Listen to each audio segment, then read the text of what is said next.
Greetings, citizens. Hey you beautiful, creepy human being you, and welcome to today's true crime episode. I am so happy that you are here. I am so happy that somehow in all of this that we're forced to deal with on the day today, you and I were able to find each other on this crazy little planet that we call home. My name is Brittany or BRATTERSTEIN, whichever you prefer, and today we're going to be discussing the murder of 52-year-old Pamela Vitale. But before we get started, if you have not yet had the pleasure, please make sure to join the Brat Pack by subscribing and introducing yourself down in the comments. I put out a new video every single week, sometimes 2 a week, and I would love to hang out with you. Yes, you specifically you, but I can only do that if you join the Brat Pack and become one of us. Now, before we get into the details of today's case, I first need to say a big thank you to the sponsor of today's video, and that is Aura. Now, I want to start this off with a question for you, okay? And the question for you is this. Have you ever Googled your name or the name of somebody you loved and been surprised to see how much of yours or their personal information was available on one of those public listing sites? Because when I tell you, it is far more common than you may think for your personal and private information to get leaked out on the web where many people can find it. And that is because there are these people out there, these things called data brokers, who take your information and sell it to people that you really don't want to have it, like spammers and robocallers. Okay, they can even find out where you live. You know those spam texts that you get that's like, click this link, say yes, say no, and you're like, this seems suspicious? I am not down with that sickness. I value my privacy and I value your privacy, and that's why I want to introduce you to Aura. Now, I've got some good news for you and I've got some bad news for you. The good news, data brokers are legally required to remove your information if you ask them to. Sounds great, except here's the problem. They make it super difficult for you to figure out which data brokers have your information, and that's one of the ways in which Aura comes in. They identify which data brokers have your information, and they submit the opt-out requests on your behalf. They do the work so that you do not have to. Now, when I first signed up for Aura, one of the very first things I did is I went to the data broker opt-out section on their site because I was curious how many data brokers at that time had my information, and it turned out 30, and Aura had already submitted opt-out requests on my behalf. Thank you, Aura. They also check and see if your information's been leaked on the dark web. And if you know, you know. No one wants their information leaked on the dark web. And they check to see if the passwords you use for online accounts, for things like, I don't know, your banking, are secure. And those are just a couple of ways that Aura helps keep you and yours safe online from threats that you just simply cannot see. Through just the Aura app, which is super easy to set up, you can get things like parental controls, antivirus, VPN, password management, identity theft insurance, and more. And you get it all in one place. There's no need for several different apps for each individual thing, and you get it all at one affordable price. It sounds like a great deal to me, but listen, I'm not your mom. I can't tell you what to do. But what I can tell you is that I personally am not going to leave myself and my family vulnerable to data breaches and brokers. And if you're like me and you don't want that to happen either, you can click the link in my description box. It's aura.com/BRATTERSTEIN to get 2 weeks free. And that 2 weeks is long enough for them to see if your personal data has been exposed. So if all that sounds as good to you as it does to me, make sure to click the link in the description box, aura.com/BRATTERSTEIN, to let them know I'm the one that sent you. That does help the channel, obviously, because then they know that you came from the Brat Pack, and get a 14-day free trial and see if your personal and private information has been leaked online. And if it has, let Aura help you put a stop to it today. Now, I just want to say a big thank you to Aura for partnering with me on today's video. It's partners like Aura that make it possible for me to put out videos as consistently as I do. And a big thank you to you guys for always being so supportive of all of my sponsors. You rock. Don't ever change. All right, with all that said, let's go ahead and get into this video. Now, this video is on a case that we touched on a little bit last week. If you didn't see the video or if you don't recall, last week we discussed the murder of 11-year-old Jaquita Mack, which is a horrible case. And in that case, there were other cases that were sort of interwoven into it that we discussed. And one of them was the murder of Pamela Vitale. And that's because her husband, his name is Daniel Horowitz, he was the defense attorney that represented Jaquita's murderer. And also, his wife, Pamela Vitale, was murdered by their 16-year-old neighbor. So today I'm going to tell you that entire story. I read all the things so that you do not have to. And at the end of this video, I want you to answer the question of the day. I'm going to give it to you now so you can have it kicking around in your brain as we go through the details of this case. But of course, I want you to answer what's yes and thing to go on. And the question of the day is this. There's two. Do you believe that Pamela's murder was premeditated? And 2, do you think her killer should ever have the opportunity for parole? Let me know all your thoughts in the comments below after we go through the details of this case. And now, with all of that said, come gather around and let me tell you the story of the murder of 52-year-old Pamela Vitale. Now, I want to start this case off with a quote for you. This is a quote from the murder trial, and it is in reference to the kid who murdered Pamela. People don't want to understand and accept that someone who looks like you, a young man living next door, can be so evil. So our case today is going to begin on the evening of October 15th, 2005, and we are in the upscale suburb of Lafayette, which is about 20 miles east of San Francisco. It was on this day that a man named Daniel Horowitz returned to his home after a long day of work. Well, not to his home, to his property. So basically, he and his wife Pamela were in the process of construction. They were building their dream mansion. It was going to be a hilltop estate in Lafayette's Hunsaker Canyon. And it was like a dream. And this was Pamela's like passion project. She did the construction plans and she was overseeing the entire project. And the point of all of this is to say that Daniel was arriving to the property, but not to the home, because since the home was under construction, he and his wife were living in a double wide trailer on the property. So anyways, he gets to the property at 6 p.m. And as soon as he gets there, he notices something that's odd to him. And it's that his wife's car is actually there. And this was weird because on this particular evening, she was supposed to be going to the ballet and she was already supposed to be gone. So he sees this, he takes this information in, but he doesn't have a lot of time to process it because he gets out of the car. He goes up to the door of the trailer, has got his arms full of groceries. And he is stopped in his tracks because he sees that there's a smear of blood outside the trailer. And immediately he knows that something is wrong. And as soon as he opened the door of that trailer, he unfortunately confirmed that his suspicions were true. Right inside the trailer, he found his wife Pamela lying on the ground in the fetal position, covered in blood. And even though it was clear to him from looking at her that she was gone, he still had to make sure. So he bent down, he touched her temple, and he confirmed that he was right. She was gone. And he, of course, freaked out. He panicked. He called 911 and then immediately got down on her level and started telling her like a million things about how much he loved her. He started crying. He started screaming. And what's so just heartbreaking here and like haunting is that his screams of "No, Pamela, no" were so loud that people down the canyon heard it. It echoed down the canyon. And people said he sounded like a wounded animal. Now, before we get into everything that happened here, I first want to talk about the woman he loved, the woman he lost. Pamela Jean Ludke Vitale Horowitz was born January 11th, 1953 in Wichita County, Texas, but spent most of her formative years in Minneapolis. Tamara, Pamela's sister, said that Pamela was the type of person who always helped others, who was like the sweetest, nicest, most selfless woman you'd ever know. And in her obituary, her family wrote, quote, "Her loyalty, integrity, and strength of character have inspired us. Her love and tenderness touched our souls. We will miss her every day of our lives." Now, I haven't seen a ton of information on her earlier years, like her early formative years of her life, but what I did see is that prior to being married to Daniel, she was married before. She had actually met a man named Mario in London, England, while she was working as a flight attendant. And the two clearly hit it off because they met, they ended up dating, they got married, and they went on to have 2 kids. This was Mario Jr. and Marissa, or Marissa.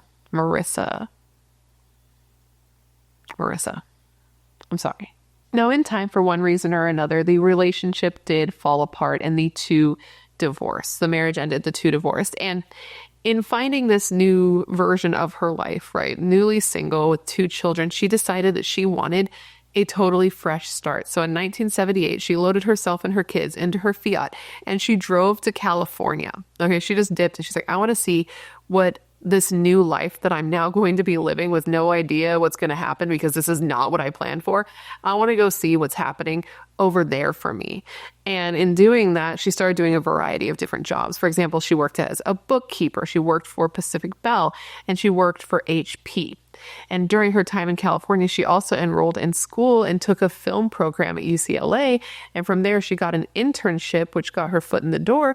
And eventually, she became an independent producer.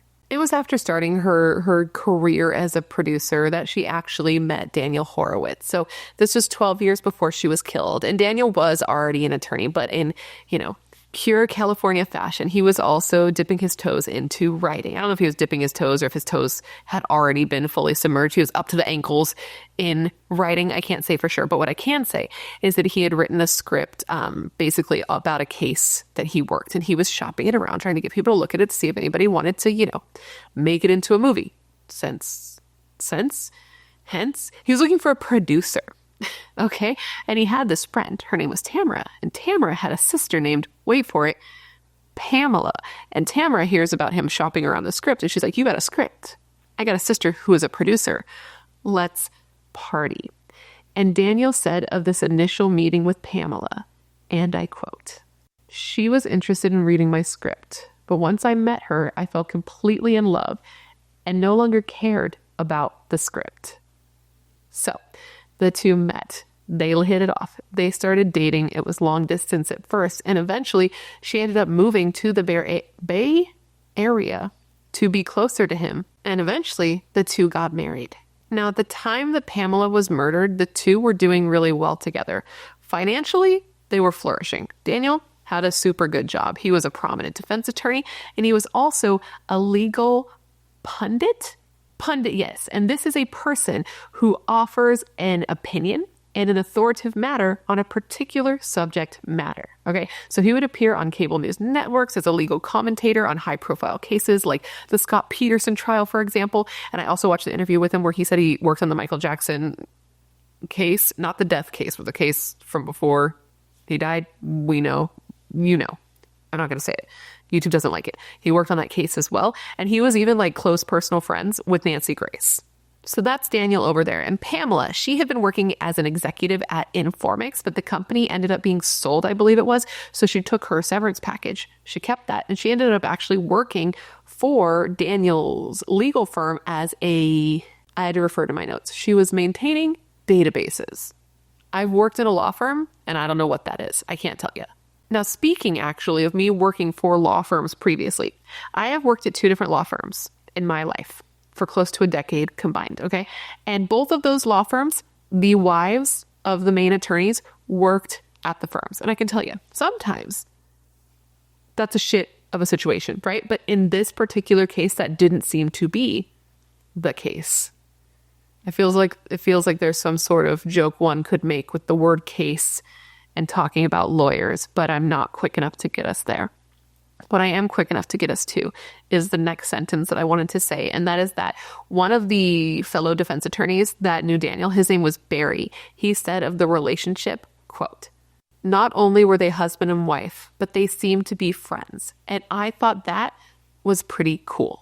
So man, they just really sounded like this totally solid couple who had everything going for them. They were in love. They were building their dream home. They had their whole futures ahead of them when Pamela's life was stolen from her. So let's get into that. On the Saturday morning of October 15th, 2005, 52-year-old Pamela Vitale was at home doing some work on her computer.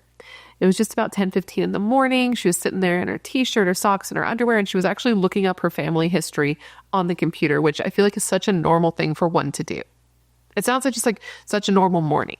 So she's just sitting there having a totally normal morning when this stranger wearing a mask, it's a balaclava mask, enters her home. What police were able to see from the evidence is that when Pamela saw this person, she did try to run. She tried to run for the door to get out of the trailer, but she was pursued and she was attacked. She was said to have fallen into a large screen TV, pushing it a few feet away. And by this time, she was already bleeding. There was a swipe of blood on the TV and near the front door. Blood was also smeared on the bottom of the front door, and there was a footprint near the doorknob, which showed police and investigators that she was trying to kick the door to try to open the door with her feet. They said she, quote, fought as valiantly as she could, but the attack continued because basically she was never given a chance. Pamela and this person fought. Pamela fought for her life, dude, and they believe that she was even able to unmask her killer and kick him in the mouth to the point that she actually hurt him. During their investigation, police were able to take DNA from the bottom of her foot, and it was a mixture of her DNA and her killer's DNA. And they also found her killer's DNA under her toenail.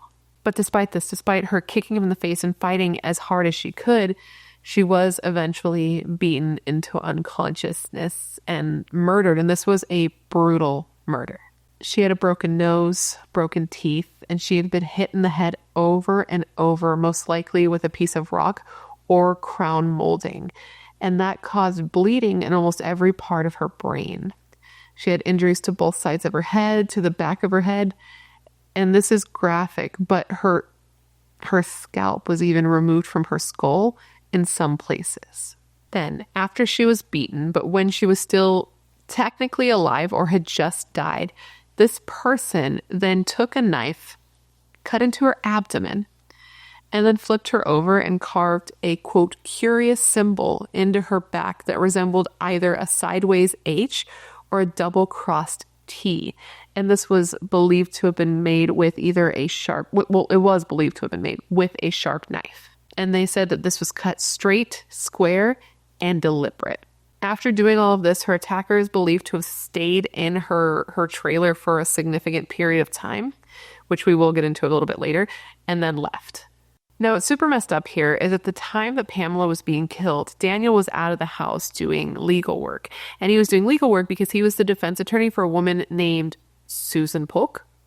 Yes, Susan Polk. And this is a case I'm not super familiar with, but apparently I should be familiar with it based on what I read online. I guess it's a very popular case. It's just one that somehow zipped right on past me.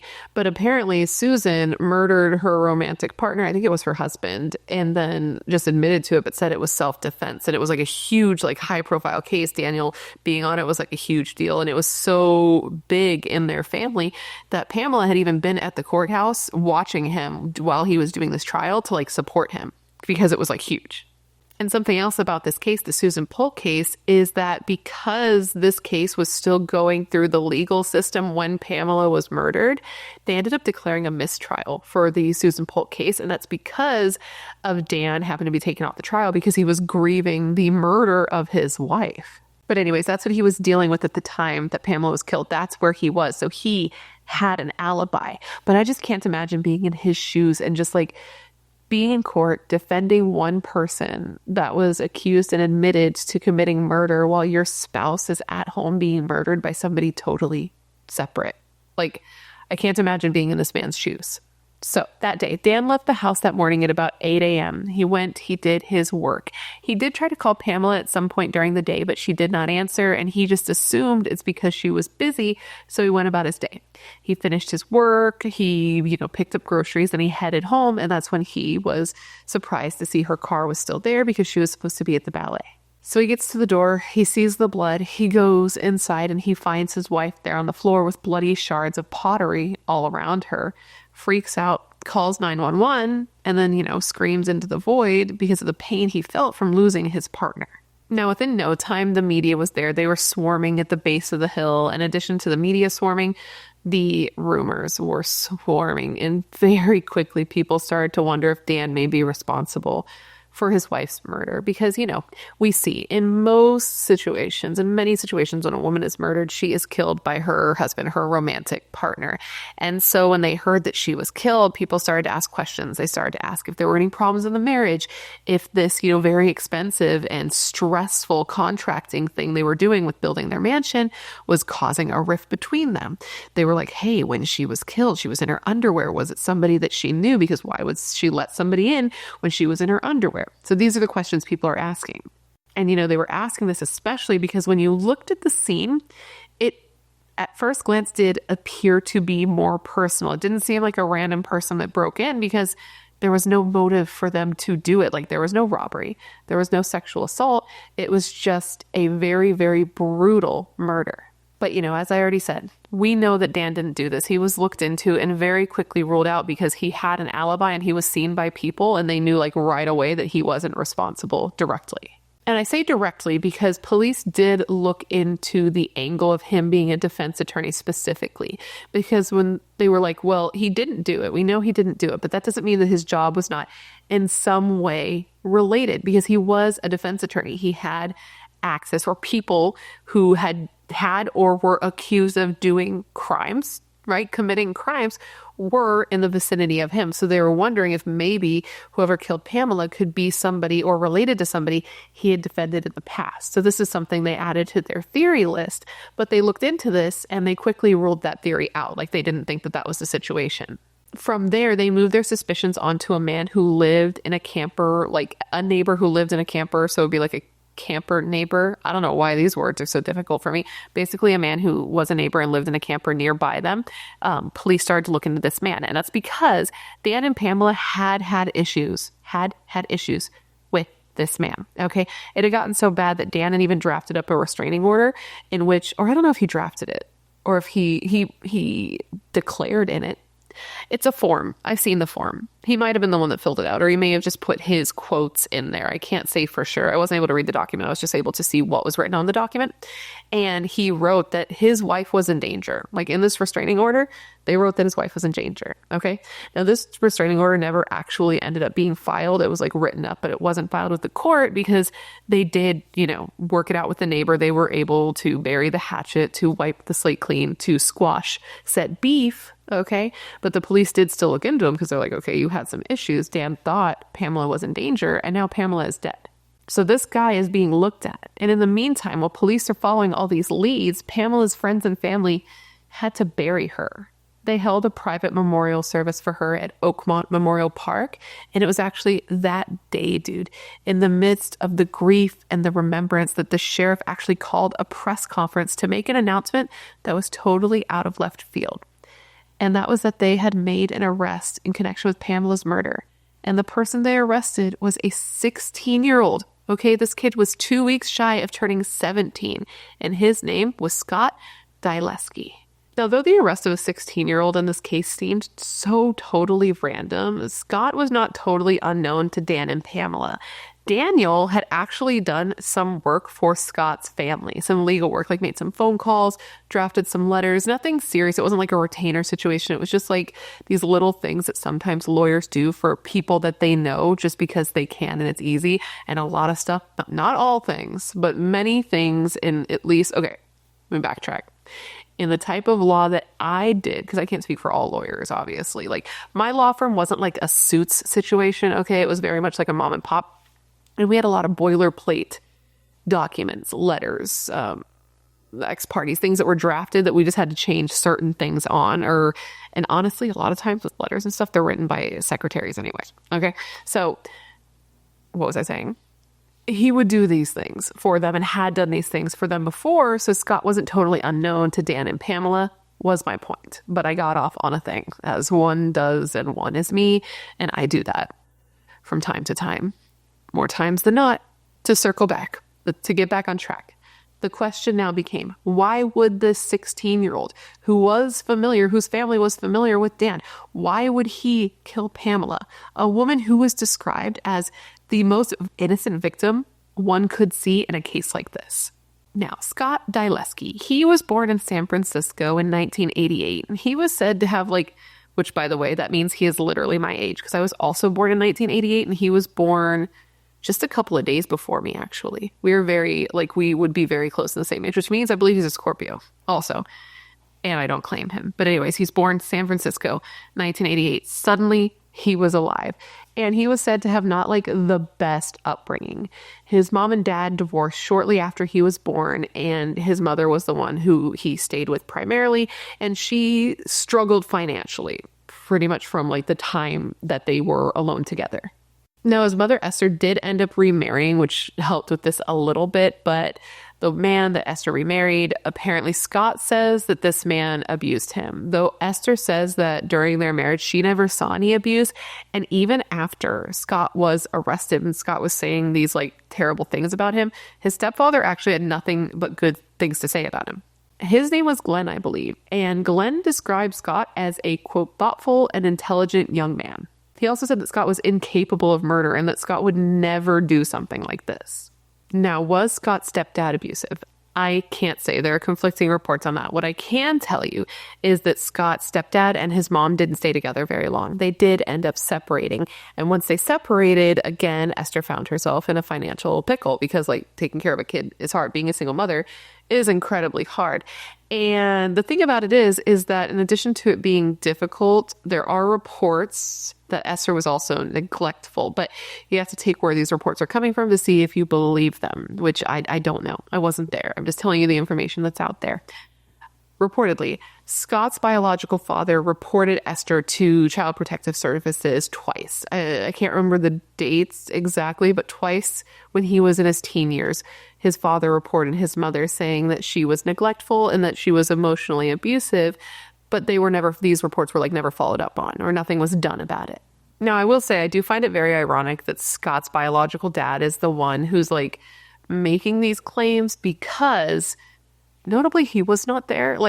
Scott's stepmom actually came out, okay? I don't think she was married to him anymore, or if she was, I'm sure there was an awkward dinner table conversation after she said this, but basically his stepmom, the woman who remarried his father after his mother and father separated, she said that it wasn't just his mom who sucked. She said his dad also sucked and was also neglectful. She said that during the time that Scott and his mother were financially suffering and really going through it, his dad had a stable home and could have afforded for Scott to come and live with him, but didn't want him to be there. To which I'm like, that's your child. But that's what the stepmom said. She's like, he could have and he didn't. Which makes my thoughts when I heard that were, maybe that's someone you don't want to marry then, right? Because she's married to this person. She sees this and she's still married to them. And I just find that to be just an odd choice. Just a choice, not a choice I would make. Because I've mentioned this before and I'll mention it again post haste right now. A deadbeat is a major deal breaker for me. But anyways, back to Esther.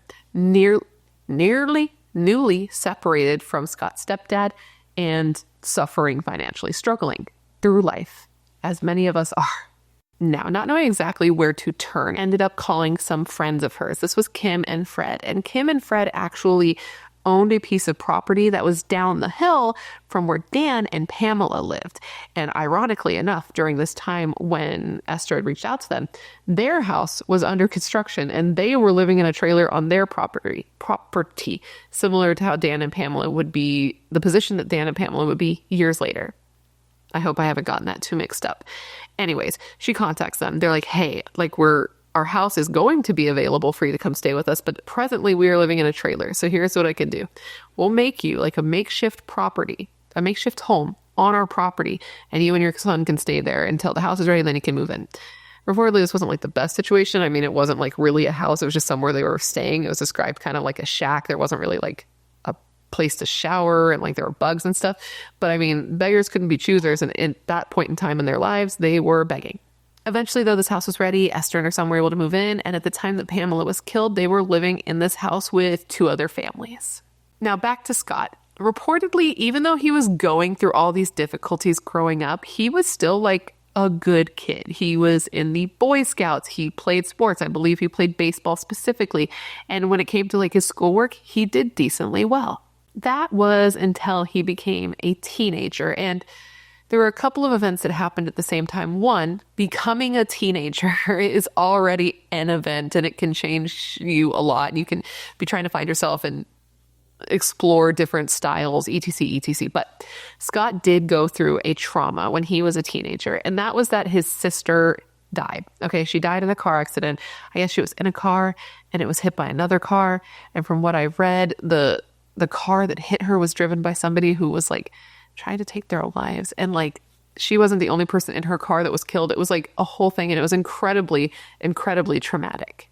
And it really took a toll on Scott, right? And it wasn't just that. Well, we don't know if it was just that or if being a teenager also played a role in this, but he did become darker. He did become more detached from people and things. And at the same time, he started to look darker. Aesthetically, he was darker. He got into the gothic look, He was really into Invader Zim. This is something people talk about with this case. It's not something I'm particularly interested in discussing, but he was this dark goth kid with the trench coats and the dark cartoons.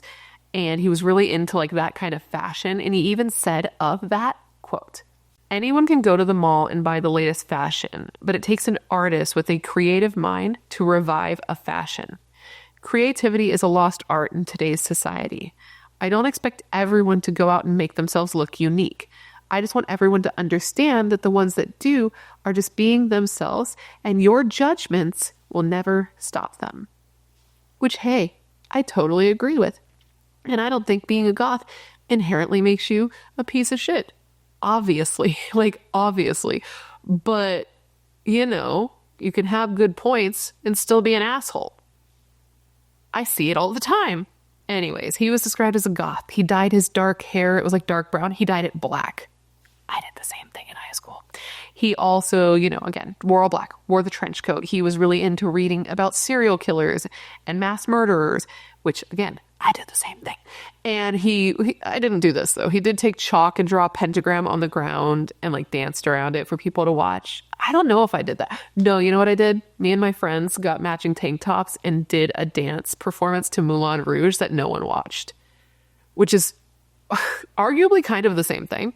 If you are to look at his yearbook pictures from that time, you can see a progressive change in his physical appearance from a handsome young boy to a brooding teenager with dark rimmed eyes. But those who knew him said he was more of an oddball. An oddball? It's I was going to say off-ball. An oddball who liked to instigate people and push their buttons, but was relatively harmless overall. He was not really seen as a dark or difficult kid for the most part by most people. So on the one hand, you have the goth thing and the Satan thing, but then his mom also said that he couldn't even handle the sight of blood. But then again, it's you don't know everything about your kids, because she also said that to her knowledge, he never drank at all and never tried drugs at all. But we find out very quickly when looking into the case that absolutely was not true. Scott actually told, reportedly, a juvenile probation officer that between the ages of 10 and 12, dude, he smoked heroin and weed regularly. Maybe once or twice a week for a couple of months. And he also admitted to dabbling in absinthe, cocaine, ecstasy, and LSD. So that is not the habits. Those are not the habits of a child who doesn't try drugs because he tried drugs. So maybe he also liked blood. I don't know. What's weird, though, is that people in his life didn't really seem to notice that he was doing these things, which makes me wonder if he's just lying, if I'm very honest, because nobody really reported ever seeing him do drugs. There were just some people that said that he was goth but not that dark, and others who were saying he was a brooding nonconformist who was obsessed with the occult. These are the impressions that Scott made during his 16 sweet years outside of a jail cell. Then all of these things, right? All of these things we've discussed about Scott, again, would be fine in isolation. I know many people who dress in an all dark aesthetic who would consider themselves to be goths, who are fantastic people. But when it comes to Scott, you also have to look at the whole picture here. It's not just that he's goth. It's also that he is getting darker. It's also that he is isolating himself. He had a small group of friends that people thought knew him well, but he started to separate himself from them. He wanted just to be more on his own. He also didn't really seem to care about school at all anymore. He didn't really seem to care about anything anymore, but he particularly didn't seem to care about school. He dropped out of high school his sophomore year with plans of getting his GED and going to college to do art classes, but never got to do any of that. And again, that could just be the signs of a kid going through the normal teenage angst and also trauma and also neglect.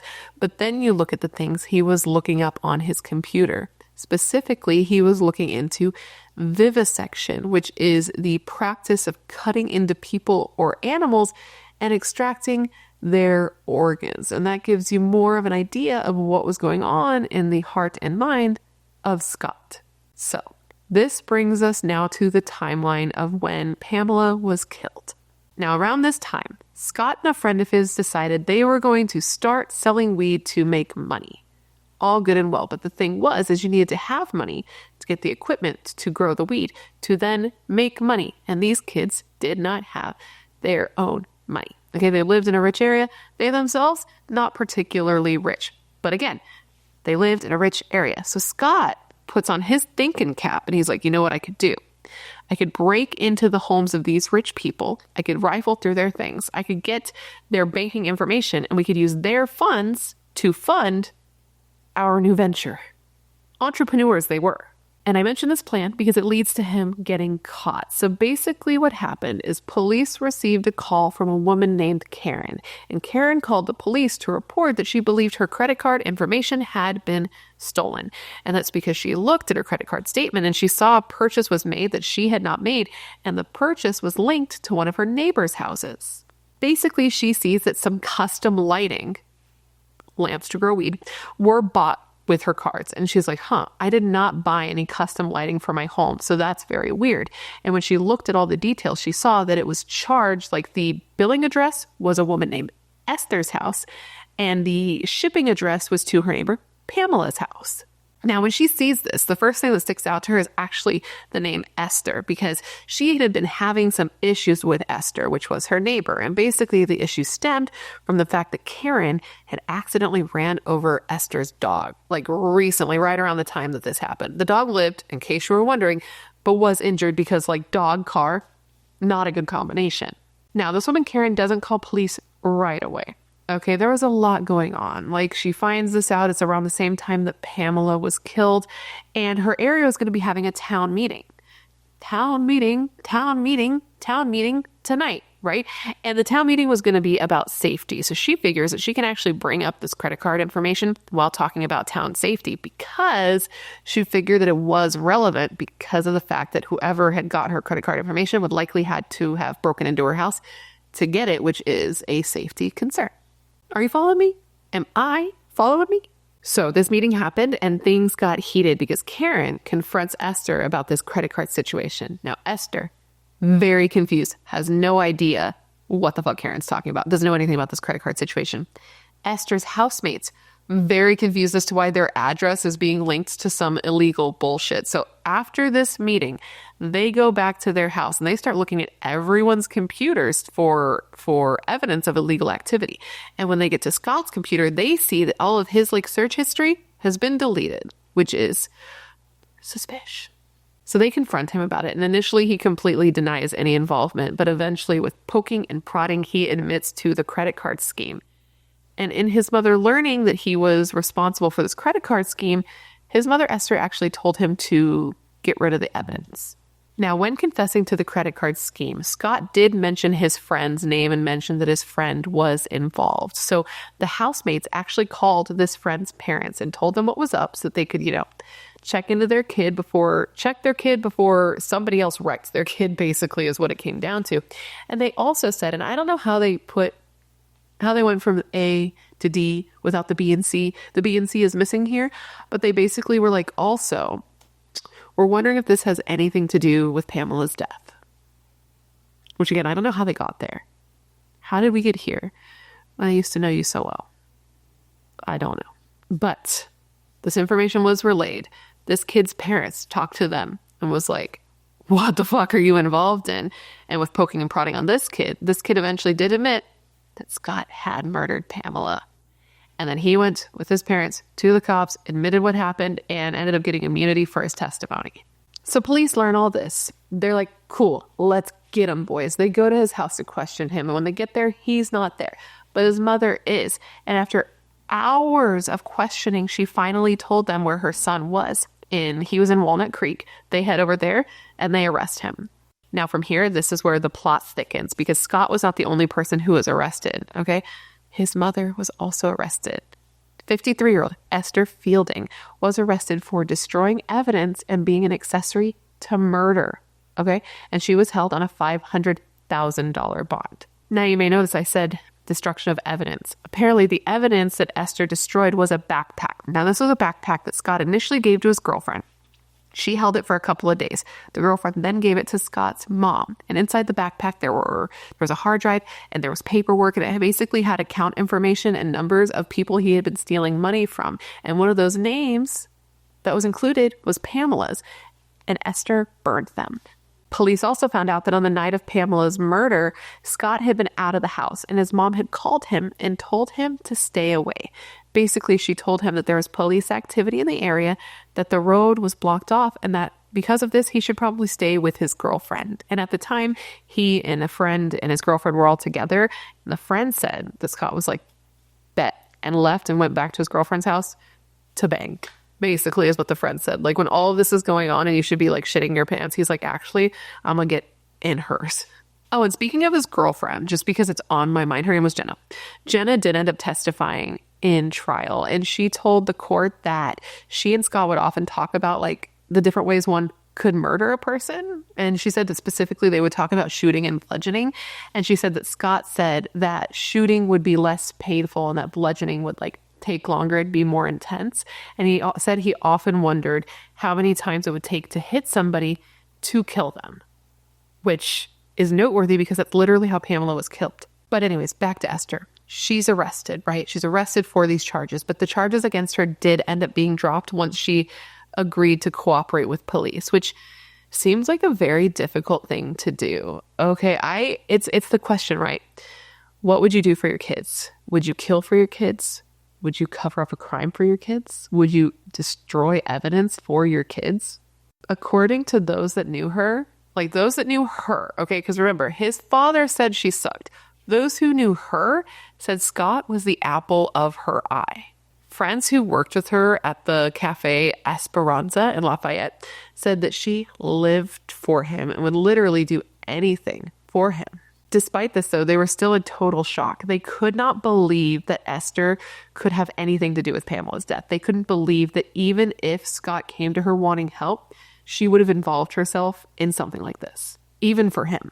And, I don't know Esther. I don't know how difficult this was for her. I know it seemed to weigh on her. Like, I read about an instance when it came to court that she kind of had a freak out in court because she saw Pamela's daughter, Marissa, and was like, oh my God, she looks so much like her mother. And she exclaimed in court, she's staring at me and she looks just like Pamela. And then she looked at Marissa and told her, I'm so sorry.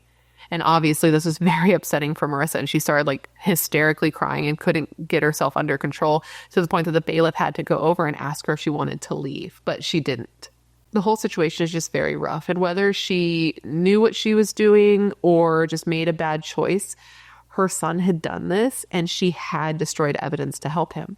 And then, when her back was up against the wall, she did change her mind. Now, it is worth noting that she says that she didn't realize she was helping him hide evidence in relation to a murder. She thought that it just had to do with the credit card scam. Is that true? I don't know. But either way, the point is her charges were dropped and she decided to cooperate with police. She told them about the backpack. She told them about some items that had been in the backpack. And she told them about some items that had been in the backpack that she had taken out. And she actually turned those over to police. Notably, of those things were his bloody shoes.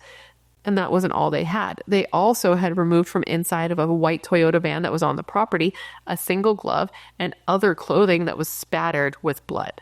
Now, all of that is some pretty good evidence, but they would get even more because Scott, he's arrested. He's out of the house. So now there is a vacant room where he once was. In the January after the murder, somebody moved in. And when they were moving in, putting their stuff away, they found some slips of paper that were hidden in a dresser. And when these papers were looked at, it was determined that this was Scott's handwriting and it had people's account information on them. And not just that, that is damning in itself, but they also found another piece of paper and it looked to be handwritten plans that Scott had written about kidnapping someone. And these plans said in part, quote, knockout/kidnap ? Keep captive to confirm pins, dirty work, dispose of evidence, cut up, bury. So that is concerning. But anyways, the trial, it took a while for the trial to get underway. There were some snafus in the beginning. Like, for example, Scott's initial defense attorney, this was a guy named Thomas McKenna. He ended up bowing out for two reasons.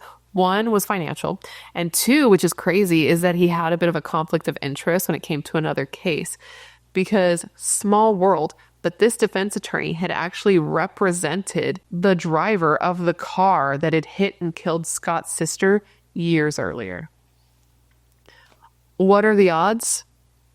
A book I read once said 50-50, that all odds are 50-50, but that's just absolutely crazy. So he had to get a new defense attorney. And by this time, once the trial finally got underway, Scott looked different. He changed his appearance. He was much more clean cut. He had a crisp shirt on, and his hair that had been long enough to put in a ponytail at the time he was arrested was now cut to make him look just like the boy next door. Now, this was obviously an attempt to just make him look innocent, right? To look at photos of him, you can see that this was a tactic to make him look better for the jury, because I don't think I even mentioned this yet, but he pled not guilty. Now, there was a lot of evidence against Scott in this case, but one of the biggest hitters, one of the hardest hitting piece of the evidence that they had was a shoe print at the murder scene in Scott's blood. Yes, you heard me right. In Scott's blood, because you may recall that I mentioned that they believed that Pamela had kicked her killer in the mouth. Well, Apparently, the day of Pamela's murder, Scott had decided he was going to get up early. He was going to go on a walk. So he does. He gets up early.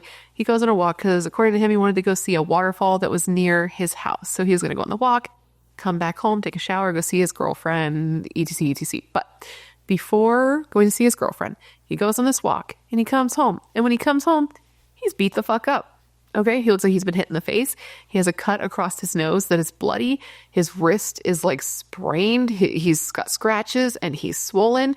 And he told his family that he got hurt on this walk. And all of these marks that were on his body were still visible when he was arrested, by the way. Despite this, though, when he got home, he told his family that he was in great spirits and had just been on the most beautiful walk. Now, he had also told his housemates and his friends something very interesting about this walk. And that is that on this walk, he had ran into a frantic woman. He said this frantic, terrified woman had been there, just out about on his walk, and had come up to him and had grabbed his arm and had like scratched his arm and just kept saying over and over to him, "I can't believe this is happening." Just some random woman. This is a story he's telling. And then in the days after the murder, he tells his friends specifically that the woman that he encountered on this walk was Pamela. And that he was scared that he was going to be talked to in connection with her murder because since he met her, his DNA might be present at the scene. No doubt, no doubt. He was right, though. His DNA was found at the scene, not just in the bloody footprint that was left with his blood at the scene, but also, remember that swab of DNA that was taken from the bottom of Pamela's foot, the mixture of her killer's DNA and her DNA? Yeah, that DNA was a match to Scott. They also had Pamela's blood found on clothes that Scott's own mother identified as belonging to him. His shoes, his black glove, his dark blue ski mask, and his black t-shirt that were all found in a van that was on the property where Scott and his mother lived. And the blood that was found on these clothes belonged to Pamela. The DA even said there was no one piece of evidence in this case that made it a slam dunk. It was everything. The prosecution described Scott as a teenager that was filled with hate. They said that he was a teenager who had cried out for help through his drawings and through his writings, but his cries for help were ignored. And then they even read one of his writings that was either lyrics to a song he wrote or a poem, and it was called Live for the Kill, in which he wrote, quote, "You raised me to hate, and hate I will, because now I live for the kill." It's profound, really. And in addition to all of that, there was one more thing, and that was the symbol that was found cut into Pamela's back. And this symbol that was found cut into her was similar to one that Scott used to sign his writings and to like sign his, quote, dark themed art. They looked, according to investigators, very similar. Now, his defense attorney, her name was Ellen, she just said, Scott didn't do it, that Scott was at home at the time the murder was committed and somebody else was responsible. She made sure the court knew that the prosecution didn't have any real motive as to why this took place. So they were going to be throwing all these random motives at the wall to see what stuck. And it is worth noting, in case you don't know, that the prosecution doesn't actually have to prove a motive. Is it helpful for a jury to have? Sure, you like to know why a person does a thing, but that's not one of the burdens of proof that one must actually come up with.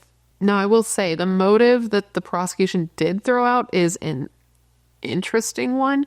I don't know if I buy it completely, but they were saying that they believe it could be a case of mistaken identity and that Scott didn't mean to kill Pamela. He had gone to commit a murder that day. It was premeditated, but that he had actually gone with the intent to kill Karen, the woman whose card he had taken and had used to try to buy the weed stuff, the woman who had thwarted his plan to make money, and the same woman who had accidentally hit his dog.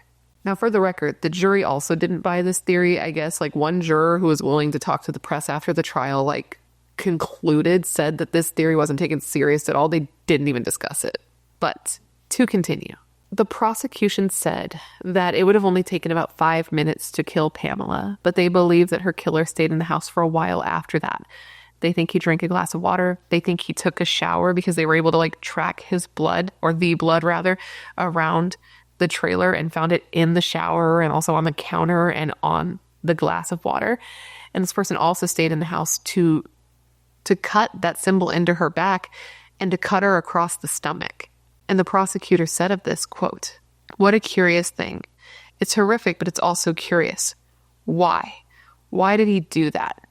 And that's a good question. Why would he do that? Why would he cut into her if she was already dead? Why would he cut into her like decoratively on her back, period? But why would he cut into her abdomen either if she was already dead or dying? And the reason the prosecution gave is graphic. I'm going to warn you of that now. But they said they believe he did it because he wanted to expose her intestines. Because remember, he had been looking up vivisection. Now, Scott's attorney, Ellen, said though her client did have a fascination with the macabre, he was overall a good kid. And she said specifically, quote, "He is a kind, gentle, conscientious kid. He may have dressed weird for Lafayette. He may have listened to more vitriolic music than other teenagers. Under his teenage angst and fascination with the macabre, you're also going to hear that Scott Dyleski got in less trouble, volunteered more, and cared more about people than most teenagers do." She literally said that he didn't even wear leather because he loved animals so much, which, listen, that's great. However, some people love animals, hate people. She also said that though Scott's DNA was found on some of the evidence from the scene, there was also DNA found of an unidentified person. There was an unidentified person's DNA found on one of the gloves. And she said because of that, that showed that it was possible that another person was responsible for the murder. She then said of Scott, and I quote, "Scott Dyleski is not a killer. He's a kind, thoughtful, gentle kid who cared for people, who cared about friends, who cared about strangers." But the prosecution disagreed, saying, quote, "There is only one reasonable conclusion that you can draw in this case, and that is that Scott Dyleski is guilty." In their closing arguments, the prosecution said that Scott was full of hate, sullen, and immoral. They then reportedly had their voice quiver as they asked the jury to picture Pamela's last moments, running through that trailer fighting for her life, all while trying to escape Scott and being beaten the whole time. And then said, quote, "I can't believe this is happening. I can't believe this is happening."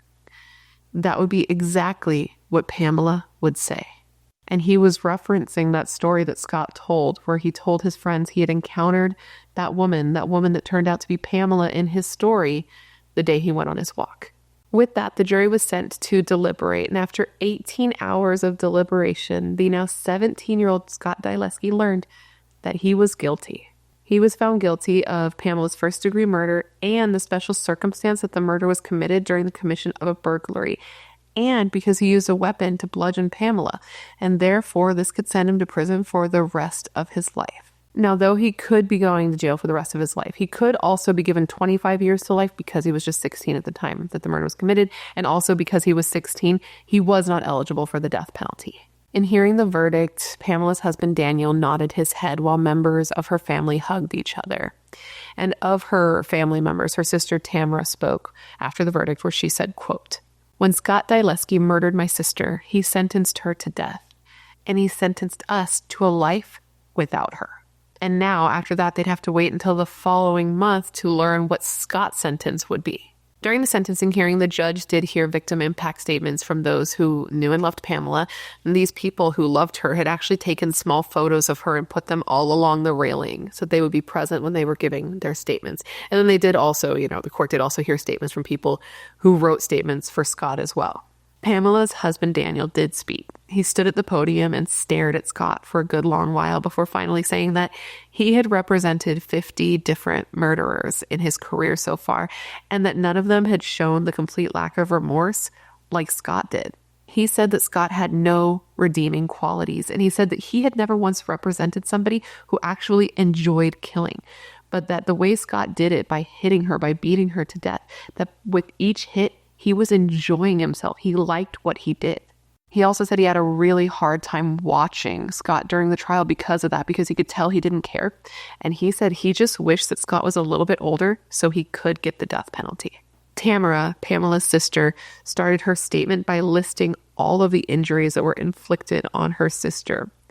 And this is so heartbreaking, but she said her sister was a concert pianist, and she said that she shuddered when she learned that during the beating, Pamela's fingers had been broken. Her voice cracked when she called Scott a monster, and she said that she hated looking into his lifeless shark eyes. She then added, quote, "He chose not to give Pamela hope. He deserves none. He deserves to spend the rest of his life behind bars. Pamela's son Mario compared Scott to infamous murderers like John Wayne Gacy, Ted Bundy, or Scott Peterson, saying that Scott was the type of person that could put on this happy veneer while hiding all of this darkness inside of him. And even the judge said that Scott was trying to follow in the footsteps of his hero, Jack the Ripper, because he was like a ripperologist and was very, very into Jack the Ripper, which, again, in isolation, a lot of people are into Jack the Ripper, but a lot of people don't go on to do what he did.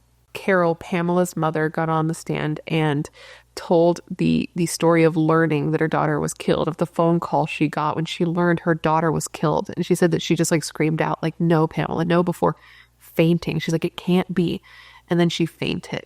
She said that she has suffered greatly at the loss of her daughter and that her health has suffered because of it, which I totally believe, right? It can completely destroy you. And then she added, quote, "How Scott Dyleski could take it upon himself to be judge, jury, and executioner is beyond me. This nightmare is never ending." Now, as for Scott, the people who testified for him were his stepmother and two dudes that he knew from Boy Scouts who said he was a kind and honorable kid. And it's like, okay, but these dudes knew when he was like 11. So, and somebody who knew him more recently was a friend of his, a girlfriend, who said he was bright and positive. Scott was said to have sat silent and somber as Pamela's family and the judge, and the prosecutor for that matter, described him as an evil, depraved person who'd killed Pamela and, quote, scrawled a symbol into her back for the sheer delight of it. As for the defense, his attorney basically said that Scott had a lack of solid parenting and that should be taken account into how he went on to conduct his life. And then she said specifically, quote, "There is more to this kid than the worst thing he's ever done." Which is like, on one hand, I understand that statement, but some things are irredeemable, especially if it seems that this is something that he did enjoy. And it does seem like he enjoyed this. And even the judge thinks that he enjoyed this, because before sentencing him, the judge spoke directly to him where he said, quote, "The one time I saw you show any emotion is during autopsy photos. I saw you, sir, lean forward and your mouth fell open. And that's the position you remained in. You were fascinated by your handiwork." And then he ended by saying, "You don't deserve to live among decent people." With that, the judge sentenced Scott Dyleski to life in prison with no possibility of parole. He was then taken back to juvie, where he would stay until he turned 18, which would have been on October 30th of that same year, where then he would be sent right off to prison. Now, he did appeal his verdict in 2009, stating that his rights were violated because he wanted to change venues and he tried to suppress certain evidence. He also said that there was insufficient evidence to prove first-degree murder, but that appeal was denied. He tried again in 2011 to get a new trial, saying that the police were so focused on him in the initial investigation that they didn't even look at additional suspects, and that there was evidence to suggest that somebody else did this, that somebody more personal and somebody who actually knew Pamela was responsible. And he said that that's basically why this person would have stayed in the trailer for an extended period of time, taking a shower, drinking water, all those things that we mentioned already. But this petition too was denied. Now, he did appeal again in 2016, citing ineffective counsel and prosecutorial misconduct.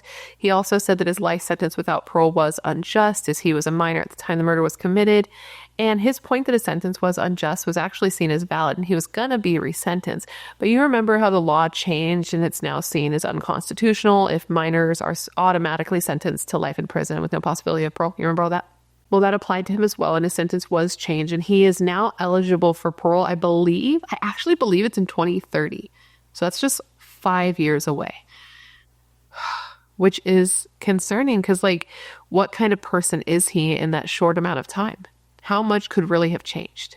That's what's remained to be seen, right? And what the parole board will determine and what they will see. I know that he is said to have been a good inmate. He went on to pursue his college degree, and he's just waiting now for his parole date to come up to see if he can get out. Which, is all good and fine, but I'm sure him being a good inmate does nothing to help her family deal with the fact that they have to live without her because of him. Daniel was never able to move into the dream mansion that he intended to share with Pamela. He ended up actually selling the land along with the partially constructed home and just tried to move on the best he could. but he still has to live the rest of his life without the woman that he loved by his side, the woman that all of his hopes and dreams were built around, all because of the evil young man who lived next door. And with that, my friends, is the story of the murder of Pamela Vitale. I hope that you found this video to be informative. I hope I gave you all the information you would want when looking into this case. And of course, I just want to thank you for hanging out and remembering Pamela with me today. Now, considering everything I told you throughout this video, I want to revisit the question of the day, the questions of the day. There were two. These are them. 1, do you believe that Pamela's murder was premeditated? Because this is the thing that the jury went back and forth on. Like, they were sure he did it. They just weren't sure if he planned to do it because he didn't really have a reason to kill her specifically. But he did bring a knife with him. So it's like, what do you think? Do you think he intended to kill somebody that day? Do you think he intended to kill her that day? And the other question for you is, do you think that this guy deserves the opportunity for parole? Like, he's going to get the opportunity, but do you think he deserves it? Do you think he should ever be let out? Let me know all your thoughts in the comments below. I'm curious to hear what people say here. Before you leave, please don't forget to leave me a comment down below with any case suggestions you have. As you know, I have a long list of cases, and whenever you leave me a suggestion, I put on the list with your name next to it. So if I do cover it, I can give you a shout out. I love looking into the cases you guys suggest because they're often cases I haven't heard of or cases that need more coverage. And I know you're filled with great ideas and great taste. Otherwise, you would not be here. If you haven't already, please don't forget to join the Brat Pack by subscribing and leaving a comment down below to let me know who you are. You can comment every time. I would not object to that. I put out new videos every single week, sometimes 2 a week, and I would love to hang out with you. Yes, you, specifically you, but I can only do that if you join the Brat Pack and become one of us. One of us. And if you want to hang out more consistently, all my social media is listed down below, along with a link to my membership and a link to my merch store. Also, if you don't already know, I do have a podcast now. My YouTube videos are now on podcast form. You just search True Crime with BRATTERSTEIN on any of your podcast places, and I should come up, and I would love it if you would listen, if you would share, if you would comment, all the things to help get me into the algorithm. And now with all that said, I just want to thank you for being here when you could literally be anywhere else in the world. That is tight. You are tight. Please stay safe and be a better person than you were yesterday, and I hope to see you in my next video. Bye.